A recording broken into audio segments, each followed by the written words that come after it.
अब सहयोग में कितनी बार बताया गया कि भाई अगर आपको आगे बढ़ना है, इस वृक्ष को ऊपर की ओर चढ़ाना है, तो आपको ध्यान करना चाहिए। अब इस पे लोग सोचते हैं कि माँ ध्यान से कैसे होता है। अब देखिए कैसे होता है।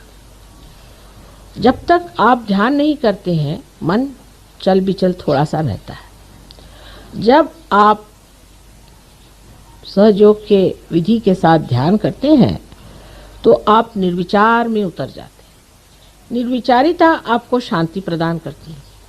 अगर समझ लीजिए एक पेड़ आप लगाइए, वहाँ रोज भूकंप हो रहा हो, तो क्या वो पेड़ पनप पाएगा?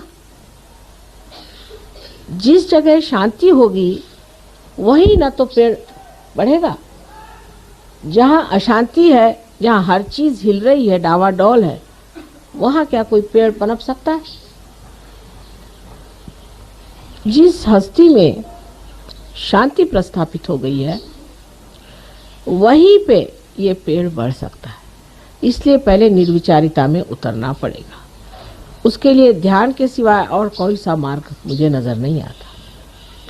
पहले ध्यान में स्थित होकर के अपनी निर्विचारिता हमें स्थित करनी चाहिए। कितने देर के लिए हम निर्विचार रह सकते हैं, ये सोचना चाहिए। जैसे अभी कोई सुंदर चित्र है, उसकी ओर आपने देखा और आप निर्विचार हो जाएं, तो सोचना चाहिए कि आपकी शक्ति बढ़ गई है।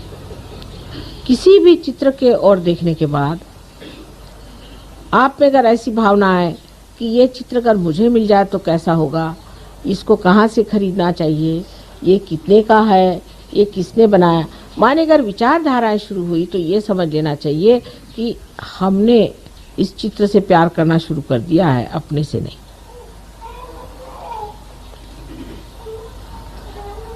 जब तक हम ये कहते रहेंगे कि ये मेरा है, माने वो मैं नहीं हूं, मुझसे अलग चीज है। तो जब अपने को हमें बढ़ाना है और इसकी पूरी वृद्धि करनी है, ग्रोथ करनी है, तो जरूरी है कि हम ध्यान में रहें और निर्विचारिता अपने अंदर स्थापित करें।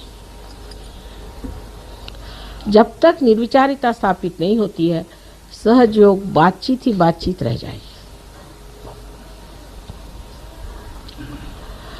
जब तक हम अपने से ही प्यार नहीं कर सकते, तो हम दूसरों से क्या प्यार करें। लेकिन प्यार का अर्थ ये नहीं होता है कि अपने से प्यार करने का मतलब ये है कि हमारे बहुत सारे रुपए पैसे इकट्ठे हो जाएं, या हमारे पास 10-12 मोटर गाड़ी हो जाएं और हम बड़े आराम से घूमते फिरते रहें। ये जो लोग पा भी लेते हैं, वो भी आप जानते हैं माँ के पास आते हैं और कहते हैं कि माँ इसका कुछ इलाज करें, हम तो भर पाए, वो भी सुखी नहीं। जरा दरवाजा बंद कर लीजिए आवाज।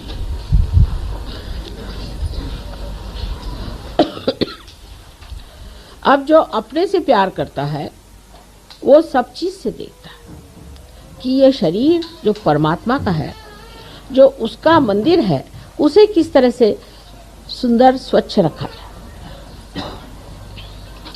इस मामले में भी बड़ी गलत धारणाएं संसार में हैं। जैसे आजकल के मॉडर्न ज़माने में बहुत सी बातें निकल आई कि साहब हर एक आदमी को दुबला होना चाहिए। अब उसके लिए चाहे आपको टीबी हो जाए तो भी आप दुबले हो जाएंगे। आप मच्छरों जैसे जब तक नहीं होइएगा, तब तक आप खूबसूरत नहीं होते। और ऐसी खूबसूरती लेके करने का क्या है? जिस शरीर का आकर्षण मनुष्य को नीचे की ओर ले जाता है, ऐसा शरीर बिल्कुल व्यर्थ है। शरीर ऐसा होना चाहिए कि जिसके अंग प्रत्यंग से चैतन्य बहे। जिस शरीर का अंग प्रत्यंग जितना भी बना हुआ है, वो ऐसा हो कि जिससे सबका शुभ हो। ऐसा वो शरीर हो कि जो जहाँ एक बार छू जाए, वो चीज प्लावित हो जाए और उसमें से चैतन्य बहना शुरू हो जाए। ये शरीर का सौंदर्य जो है, यही दैवी सौंदर्य है। और बाह्य के सौंदर्य की ओर दौड़ना और इस तरह की धारणाओं के ऊपर चलना, कभी तो कहते हैं मोटे हो जाओ, कभी कहते हैं दुबले हो जाओ। मोटे और दुबले होना या और तरह से अपने शरीर को चमकाना, इसकी कोई भी सहयोग में खास जरूरत होती नहीं। कि लोग बहुत सारे ये सोचते हैं कि 10 बार नहाने से तंदुरुस्ती अच्छी होती है। कोई लोग ये सोचते हैं कि बदन पे हर तरह के लेपन लगाने से शरीर अच्छा होता है। इसकी आपको कोई ज़रूरत नहीं है, स्वयं आपके अंदर ये सब चीज़ें कार्यान्वित हैं।